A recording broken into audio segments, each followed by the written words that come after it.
or at least that you would change my words as they come from my mouth and reach the ears of all who are here, so that those words may be your words, and only your words. Lord, you have the power to transform us through your word, and that is what we are asking this morning. Transform us, build us up in your image, change our hearts and change our lives, that we may change the lives around us and be a blessing for this world. Do this in spite of me or through me. For this we pray. Amen.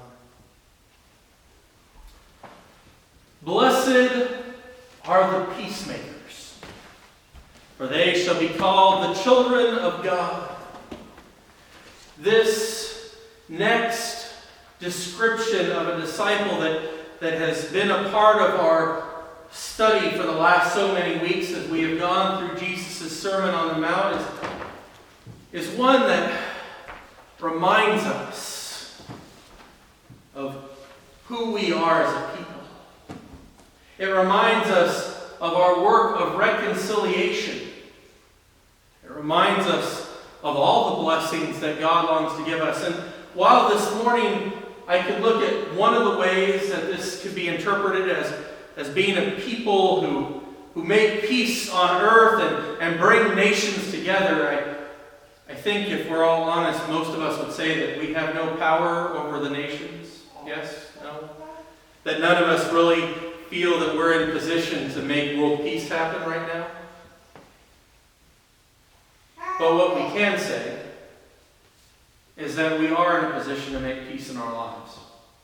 And so as I thought about this passage and as I begin to talk about this passage today, I want to focus down into our individual lives and how we individually make peace so that we might be called the children of God.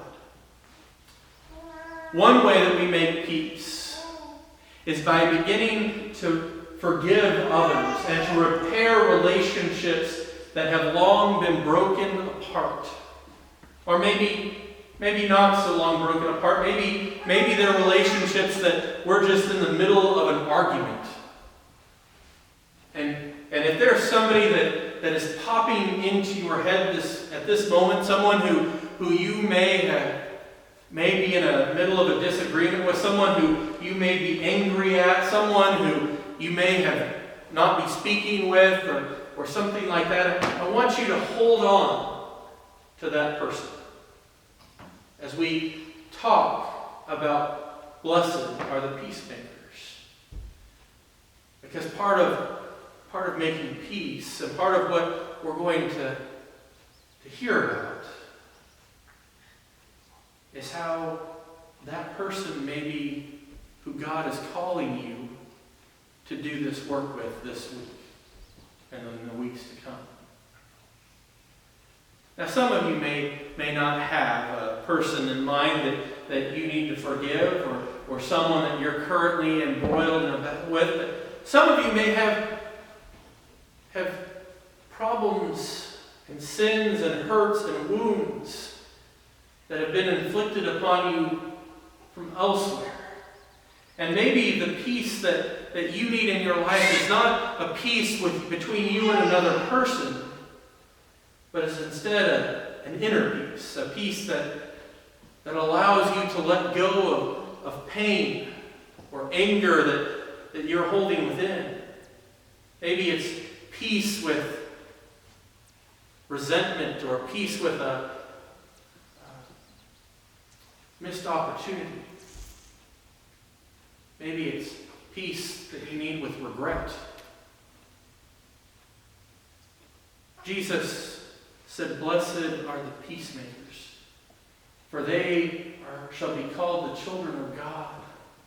Because God's work is all about making peace.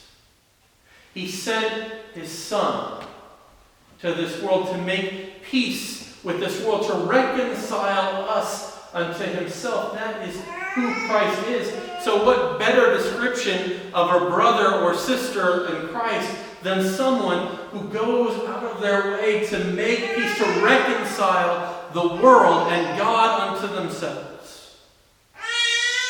Blessed are the peacemakers, for they shall be called the children of God.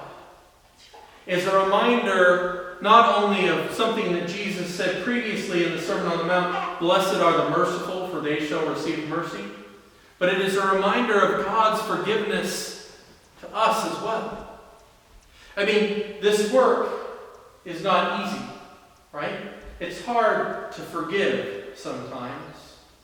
It's hard to find peace sometimes and to let go of the pains and transgressions that are inflicted upon us. But God sent His Son, God Himself came as His Son down to this world to make peace.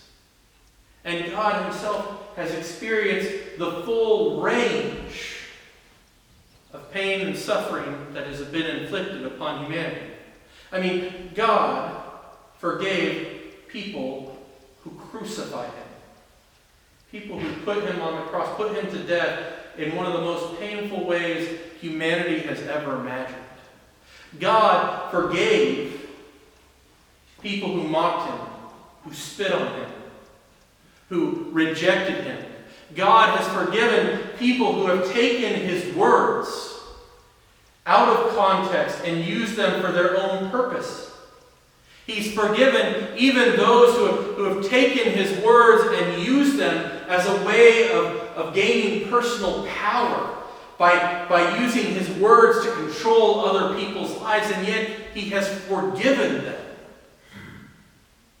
and has led the way for us to follow.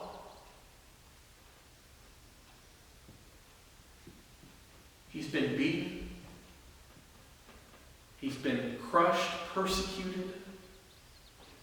Everything that you may have experienced in your life, every type of pain, Jesus has experienced it too, and He's shown us that even with that pain, it is possible to forgive and to make peace.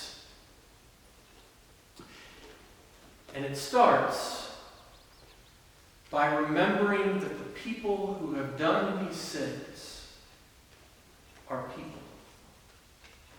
They have families. They have feelings, emotions, thoughts. They have goals and desires. They have been hurt themselves by the world. And when we start to think of them as people and not opponents or objects of demonization, which is the process of making someone into a demon, the objects that are our opponents, and when we start to see them as people who have been hurt themselves, people who may not know what they're doing, people who need God's forgiveness just as we need for God's forgiveness, it makes it a lot easier for us to begin to forgive them. When we acknowledge that the brokenness that we have can also be a brokenness that someone else has when they hurt us, persecute us, and do those things, when they argue with us or say things that we don't want to hear. Making peace means that we see people as the beloved children of God, all people, no matter who they are, no matter what they've done, that we still see them as something that God wants to redeem, that God wants to reconcile unto Himself. And then when we start to see them that way, when we start to act and begin to bring that reconciliation to them from ourselves, we begin to engage in God's work. We begin to follow in God's footsteps. Now again, I realize that some of you who are sitting here this morning may not have that person in mind that we need to start that process with, that person that we may need to forgive, but instead we may be struggling with something internal, or the person that we may need to forgive is not someone that we really can reach out to or talk with. But that doesn't mean that we can't still be engaged in the process of forgiveness. Did you know that forgiveness is really not about the other person, but about yourself? That when you forgive, you're letting go of the pain that other people inflict on you. You're taking away their power to continue to inflict pain on you. When you choose not to let it go, when you choose to hold on to that pain and anger, you allow those who have sinned against you, who have wounded you, to continue to wound you, to continue to hold power over you and your decisions, to continue to affect your mood and to take away your joy by allowing you to, or by causing you to succumb to your inner anger over what they've done. Blessed are the peacemakers, because the peacemakers are able to feel and experience more fully God's joy by allowing that pain and anger that is in their lives to drift away and to be put into God's hands, rather than trying to hold it in their own. And when they let go of that pain and anger, and when they more fully experience God's joy, and when they begin that work of reconciliation, and they begin to look more and more like Christ, the world takes notice, and the world begins to say, hey, that person is a child of God. That person is living like Jesus lived. That person is not a hypocrite, or not someone who is suffering, but that person is someone who has experienced God's joy and is living in God's kingdom in the here and now. They are a true child of God. They are truly blessed. Blessed are the peacemakers, for they shall be called the children of God. Is it not time that we become the peacemakers? Is it not time that we become the children of God and actually forgive as we have been forgiven? Actually let go of pain and suffering and act like our chains have been broken by Jesus' redemptive work on the cross, to allow ourselves to become untethered to the things of this world and to the hurts that have been inflicted upon us, and instead be free to fly and to live in God's joy and God's glory. Is it not time that we allow ourselves to experience God's peace by being peacemakers ourselves? So again, today, this week, if there is a person that you thought of early on in this sermon, a person with whom you need to forgive, even if it's just a minor forgiveness, something that, it doesn't really make you angry, but something that just doesn't sit right. There's even someone like that in your life.